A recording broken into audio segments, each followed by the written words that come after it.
Last session में हमने देखा कि माइक्रोसॉफ्ट एक्सेल में हम फॉर्मेटिंग कैसे करते हैं। इसी फॉर्मेटिंग की एक अगली शक्ल, उस फॉर्मेटिंग को एनालिसिस की बेस बनाना है कि हम फॉर्मेटिंग कर रहे हैं किसी कंडीशन को यूज़ करते हुए, और फिर उसी कंडीशन को यूज़ करते हुए हम पूरे का पूरा एनालिसिस उसके ऊपर रन करें। इसकी मिसाल मैं यूँ देता हूँ, हमारे पास डेटाबेस मौजूद है।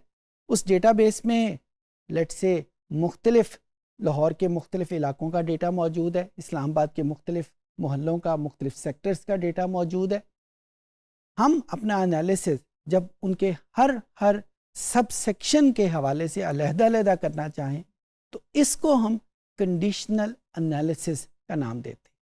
सो एनालिसिस होगा लेकिन कंप्लीट डेटे की बजाय उसके सबसेट के ऊपर होगा, और वो सबसेट कैसे डेवलप होगा?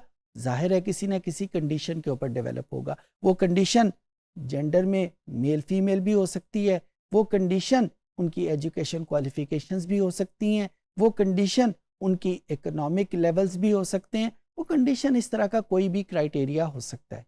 लेकिन जब कंडीशन को यूज़ करते हुए हम एनालिसिस करें, उस कंडीशन को शामिल करते हुए, उसको हम कंडीशनल एनालिसिस कहेंगे। और एक्सेल की ज़बान में इस पर्टिकुलर एनालिसिस को हम पिवट टेबल एनालिसिस कहते हैं। ये एनालिसिस हमने गूगल शीट्स में भी किया था। यहाँ पे माइक्रोसॉफ्ट एक्सेल में इसकी इब्तदाई शक्ल तो वही है जो गूगल शीट में है, लेकिन माइक्रोसॉफ्ट एक्सेल में पिवट टेबल एनालिसिस बहुत एडवांस लेवल तक चला गया है, और इसमें उसकी विजुअलाइजेशन भी शामिल हो गई है। इसमें इसकी एडवांस फंक्शंस भी इसमें इस्तेमाल होते हैं। जो सॉर्टिंग और फिल्टरिंग का फंक्शन हमने लास्ट सेशन में सीखा था वो ऑटोमेटिकली इसमें बिल्ट इन हो गया है। सो ये सारे फंक्शंस जो हैं वो हम इस सेशन में लर्न करेंगे। ये हमारे पास वही डेटाबेस है जिसके ऊपर हम अक्सर काम करते होते हैं, कस्टमर डीबेस। इसी के ऊपर हम एक क्राइटेरिया बेस्ड या कंडीशनल एनालिसिस करते हैं, जिसको हम टेक्निकल ज़बान में पिवट टेबल भी कहेंगे। कहाँ से हम स्टार्ट करेंगे? इंसर्ट का बटन प्रेस करेंगे और फिर उसके बाद जो वेरी फर्स्ट ऑप्शन मुझे नज़र आ रही है पिवट टेबल की, इसको मैं क्लिक कर दूंगा। और इसको क्लिक करने के बाद ये एक्सेल ने खुद से आइडेंटिफाई किया है कि डेटा जो है वो कहाँ से लेकर कहाँ तक मौजूद है। मैं इस वक्त इसकी कोई और ऑप्शन यहाँ पे क्लिक नहीं कर रहा। Toward the later end of these sessions मैं आपको और ऑप्शन भी यहाँ पे क्लिक करवाऊंगा, लेकिन इस वक्त मैं कोई और ऑप्शन यहाँ पे क्लिक नहीं कर रहा। इसको ओके का बटन प्रेस किया। ओके का बटन प्रेस करने के बाद ये स्क्रीन एक नई शीट को ओपन करेगी, और यहाँ पे स्क्रीन के ऊपर राइट साइड के ऊपर जितने भी हमारे पास वेरिएबल हैं वो लिस्टेड होंगे। एक्सेल की ज़बान में इन तमाम वेरिएबल को फील्ड कहेंगे, और ये फील्ड, हर फील्ड के साथ एक ओपन चेक बॉक्स मौजूद है कि जिन फील्ड्स को हम इस्तेमाल करना चाहें वो वहाँ पे हम इसको चेक बॉक्स कर देंगे। मैं बिल्कुल स्टार्ट में करता हूँ कि मेरे पास एक जेंडर का बटन है और इस जेंडर के साथ उसकी एज है। अब यहाँ पे इस जेंडर को मैंने क्लिक किया। इधर जो चीज़ याद रखने वाली है कि जब भी हम फील्ड में किसी भी बटन को क्लिक करेंगे तो एक्सेल अपनी मर्जी से उसको इन 4 खानों में से किसी एक खाने में शिफ्ट कर देगा। अच्छा, एक्सेल को किसी भी तरीके से हम रोक नहीं सकते कि वो इसको किस खाने में शिफ्ट करे।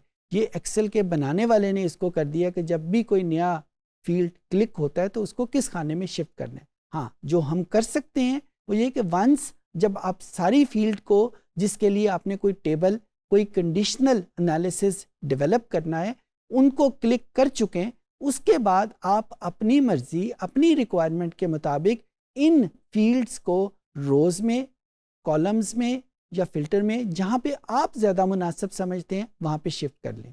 एक्सेल को स्टार्ट में आप इंस्ट्रक्ट नहीं कर सकते। आप इसको एक्सेल की एक लिमिटेशन भी समझ लें, नंबर 1 बात।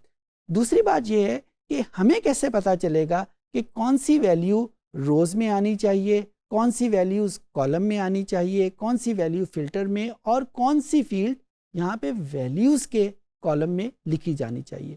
इसका कोई हार्ड एंड फास्ट रूल तो नहीं है, लेकिन एक जो हम इसे कह सकते हैं कि अपनी याद रखने के लिए हम बात कर सकते हैं कि आपको पता है कि वेरिएबल कैटेगोरिकल भी होते हैं और वेरिएबल क्वांटिटेटिव भी होते हैं। हमने पिछले किसी सेशन में इनके बारे में हमने डिस्कस भी किया था, इनको आइडेंटिफाई भी किया था।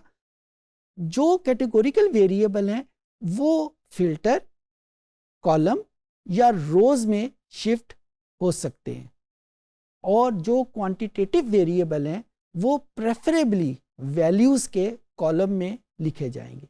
जो क्वांटिटेटिव वेरिएबल हैं उनको हम कॉलम्स में या रोज में लिख तो सकते हैं, एक्सेल उसका माइंड नहीं करेगी, एक्सेल आपको रोकेगी भी नहीं, लेकिन जो रिजल्ट आपके सामने आएगा वो समझ आने से बालातर होगा, वो समझ नहीं आएगा कि रिजल्ट क्या आ गया। लेकिन उसकी निस्बत अगर आप किसी कैटेगोरिकल वेरिएबल को, किसी क्वालिटेटिव वेरिएबल को कॉलम्स या रोज में या फिल्टर में रखेंगे तो चीज़ें ज़्यादा आसान हो जाएंगी। जिस तरह यहाँ पे जेंडर एक मेरे पास कैटेगोरिकल वेरिएबल था, इसको मैंने रोज में क्लिक किया। अच्छा, सिमिलरली मैंने यहाँ पे जो रीजन का कॉलम है उसको मैंने रीजन में शिफ्ट कर दिया। यहाँ पे भी उसने रीजन लिखा हुआ है, इस रीजन को यहाँ से मैं ख़त्म कर देता हूँ। अब मेरे पास ये इस कॉन्फ़िगरेशन का एक टेबल, या जिसको मैं टेक्निकल ज़ुबान में कंडीशनल एनालिसिस मेरे पास आ गया। इसको मैं कंडीशनल क्यों कह रहा हूँ?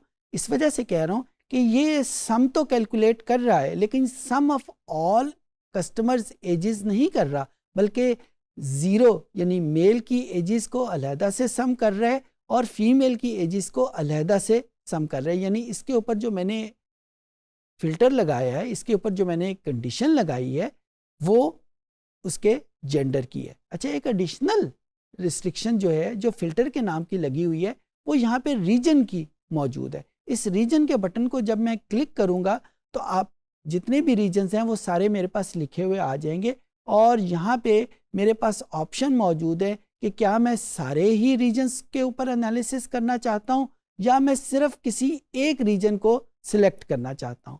सिलेक्ट मल्टीपल आइटम्स, इसको मैंने क्लिक किया तो यहाँ पे मेरे पास आ जाएगा 1। अब मेरे पास जो एनालिसिस है, ये जो नंबर्स आ रहे हैं ये सिर्फ रीजन नंबर 1 के आ रहे हैं। सिमिलरली जब मैंने इसको 2 को क्लिक किया तो अब मेरे पास जो नंबर्स लिखे हुए आ रहे हैं वो सिर्फ रीजन नंबर 2 के लिखे हुए आ रहे हैं।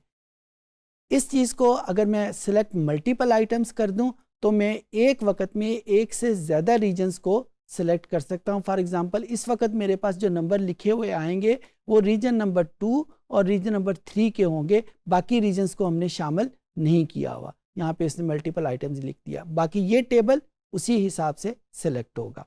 सो ये मेरे पास फिल्टर, जेंडर और एज का मेरे पास कॉलम मौजूद है। अच्छा, अब यहाँ पे एक और चीज़ बहुत मज़ेदार है। यहाँ तक प्रॉबेबली हमने गूगल शीट्स में जब पिवट टेबल का काम किया था तो ये प्रोसेस हमने वहाँ पे भी किया था। वहाँ पे ये फिल्टरिंग का प्रोसेस इतना स्ट्रॉन्ग नहीं है, मौजूद ज़रूर है लेकिन इतना स्ट्रॉन्ग नहीं है। एक्सेल ने उसको एक स्टेप आगे ले गया है।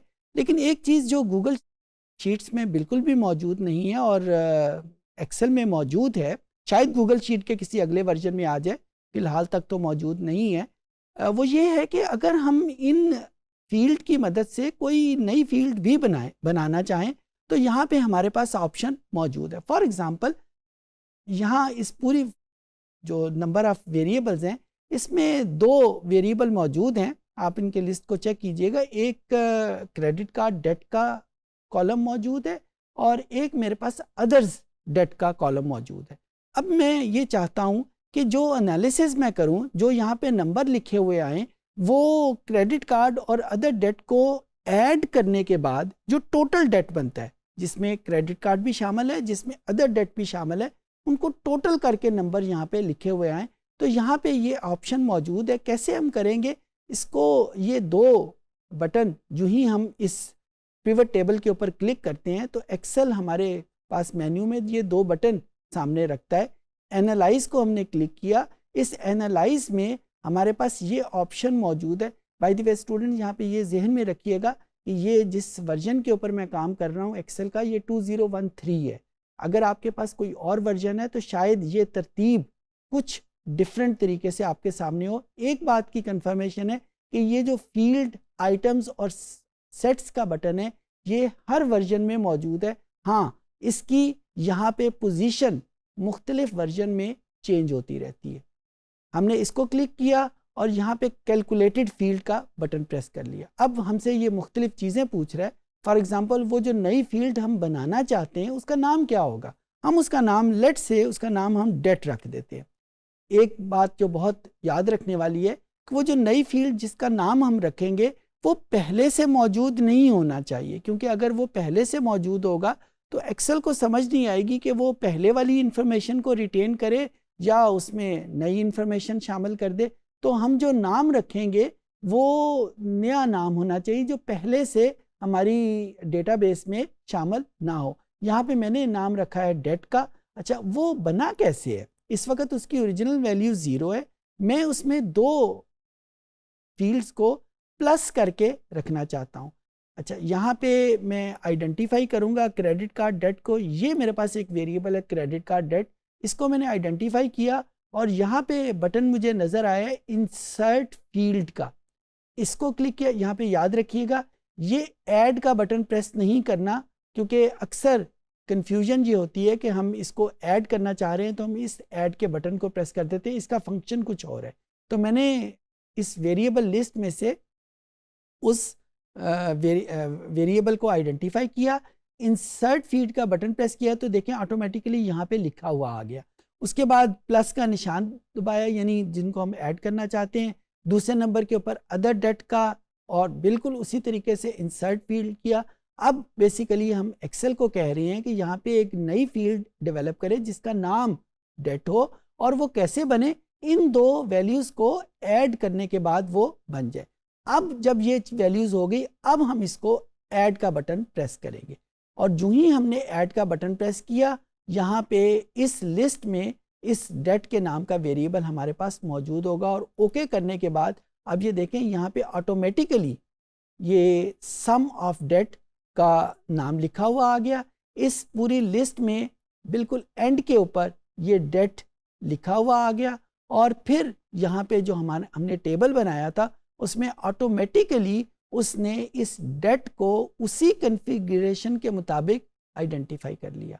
तो ये हमारे पास एक तरीका मौजूद है कि जिसमें हम एग्जिस्टिंग फील्ड की मदद से कुछ नई फील्ड्स बना सकते हैं। अच्छा, यहाँ पे एक्सेल हमें कुछ और ऑप्शन भी देती है, उसको एक्सप्लोर करने की देर है। एक चीज़ जो बहुत याद रखने की है, ये जो एज का हमारे पास कॉलम था, और ये एज बेसिकली वो वेरिएबल है जो हमारी लिस्ट में, वेरिएबल की लिस्ट में पहले से मौजूद था, हमने नहीं बनाया, ये हमारी डेटाबेस में मौजूद है। तो इसकी जो हम वैल्यू कैलकुलेट करते हैं उसके लिए हमारे पास ऑप्शन मौजूद है। हम यहाँ पे इसका काउंट भी फाइंड आउट कर सकते हैं, हम इसका एवरेज भी फाइंड आउट कर सकते हैं, मैक्सिमम मिनिमम भी फाइंड आउट कर सकते हैं। लेकिन ये जो वेरिएबल हमने खुद से कैलकुलेट किया है इसमें भी ये सारे फंक्शनैलिटी मौजूद है कि ये उसकी एवरेज भी कैलकुलेट की जा सकती है, मैक्सिमम भी कैलकुलेट किया जा सकता है, और जो दूसरे फंक्शन भी किए जा सकते हैं। उसके अलावा हमारे पास ये एक एडवांस बटन भी मौजूद है कि ये जो नया हमने बनाया है वो हमने किसी परसेंटेज के तौर के ऊपर लिखना है, ग्रैंड टोटल की परसेंटेज के तौर पे लिखना है, कस्टम टोटल की परसेंटेज पे लिखना है। ये एडवांस लेवल के ऊपर है, लेकिन ये फंक्शनैलिटी मौजूद है कि हम इस नए बनाने वाले वेरिएबल को एज इट इज़ लिखना चाह रहे हैं, जिस तरह अभी आपके सामने सम के तौर पे लिखा हुआ है, उसकी एवरेज फाइंड आउट करना चाह रहे हैं, या उस फंक्शन को किसी परसेंटेज के तौर पे लिखना चाह रहे हैं। तो ये सारी की सारी हमारी सम ऑप्शन मौजूद है। फॉर एग्जांपल, एक एग्जांपल के तौर पे मैं आपके सामने डिस्कस करता हूँ कि यहाँ पे मैंने इसको परसेंटेज का क्लिक किया तो अब उसने परसेंटेज के तौर के ऊपर हमारे सामने शो करना शुरू कर दिया। सो ये ऑप्शन गूगल शीट में अनफॉर्चुनेटली इस वक्त तक मौजूद नहीं है, तो ये एक एडवांस फंक्शन के तौर पे मौजूद है। ये जो एज मेरे पास मौजूद है इसको भी मैं यहाँ पे चेंज कर सकता हूँ, और इसके लिए मुझे ये वाली जो सारी सीक्वेंस है बटन की दबाने की ज़रूरत नहीं। अगर मैं यहीं पे राइट क्लिक करूँ तो कुछ ऑप्शन मेरे पास आ जाती हैं कि शो वैल्यूज़ एज ये सारी परसेंटेजेस यहाँ पे भी मेरे पास मौजूद हैं, यानी वही कॉलम जो मेरे पास वहाँ मौजूद था ये यहाँ पे राइट क्लिक के ऊपर भी मौजूद है। ये समराइज्ड वैल्यू, ये फंक्शनैलिटी भी मेरे पास राइट क्लिक में भी मौजूद है। लेकिन इस फंक्शनैलिटी को यूज़ करते वक्त ये जहन में रखिएगा कि अगर आपके पास एक्सेल का वर्जन दूसरा है तो शायद ये वाली ऑप्शन आपके पास मौजूद ना हो। ये मेरे पास जिस एक्सेल के वर्जन के ऊपर मैं काम कर रहा हूँ वो एक्सेल 2013 है।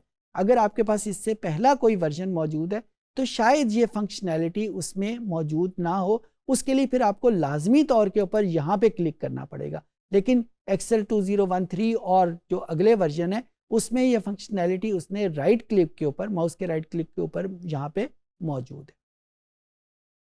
इस सेशन में हमने देखा कि पिवट टेबल को हम मुख्तलिफ हवालों से कंडीशनल एनालिसिस के लिए कैसे यूज़ करेंगे। हमने ये भी देखा कि पिवट टेबल की बेस के ऊपर हम विजुअलाइजेशन कैसे डेवलप करते हैं। हमने ये भी देखा कि पिवट फंक्शन के साथ साथ हम एक्सेल के जो दूसरे फंक्शंस हैं उनको कैसे मिलाते हैं। इनको मिलाने का तरीका स्ट्रेट फॉरवर्ड नहीं है लेकिन मौजूद है। तो ये सारी चीज़ें हमने आज के सेशन में सीखी। उम्मीद है कि आपको चीज़ें समझ आ गई होंगी।